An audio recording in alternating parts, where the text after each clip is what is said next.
It isn't over until it's over.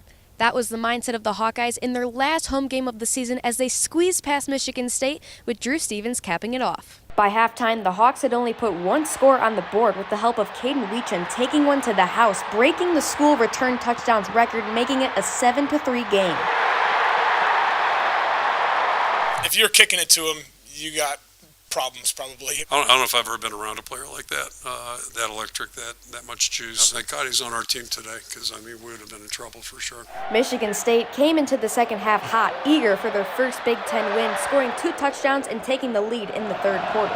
The environment at Kinnick dimmed as Cold fans debated whether to leave or to stay, declaring this game over in their minds. However, it was the fourth quarter when the flip was switched. When it gets to that fourth quarter, it's kind of do or die time, Your backs are against the wall. You kind of just started throwing the ball a little bit more, taking some more shots, taking some more opportunities downfield. In their first drive of the last 15 minutes, the Hawkeyes foreshadowed the ending of the night, driving confidently down the field, but only making it so far to which Drew Stevens would kick a field goal to make it 17-10. The comeback continued as Mark Gronowski threw his 100th career touchdown, sending the remaining fans in Kinnick out of their seats. Tie game. You got to continue to stay in the present moment the entire time. No matter what happened in the past, you can't think about the future. You got to stay with your process. You can't think about the results. We keep telling our guys, one play at a time, stay in the present moment, and eventually it'll go through. The Iowa defense came in clutch, shutting down Michigan State in each of their fourth quarter drives and getting the last possession of the night in the final few minutes. Though most of the game the Hawkeyes had been running the ball, Gronowski was given the green light to let it loose, throwing 3 dimes in a row to leave things in the hands of Drew Stevens with 2 seconds remaining.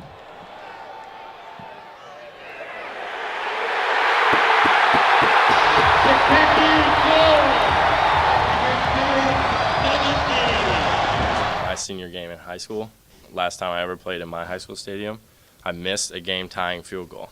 I just immediately went back to that moment, and I'm just very grateful that I got to, do it, make it right. The entirety of the Iowa fan base exhaled in relief as the Hawkeyes managed to break away with a 20-17 win. I'm just really proud of how our players stayed the course. They didn't flinch. They just kept pushing and playing. They continued to compete, which is the most important thing, and the coaches kept coaching. So, it's a 60-minute game, and if you quit, you got no chance. After closing out their home season, the Hawks will then close out their regular season next week as they'll face Nebraska in their annual post-Thanksgiving duel.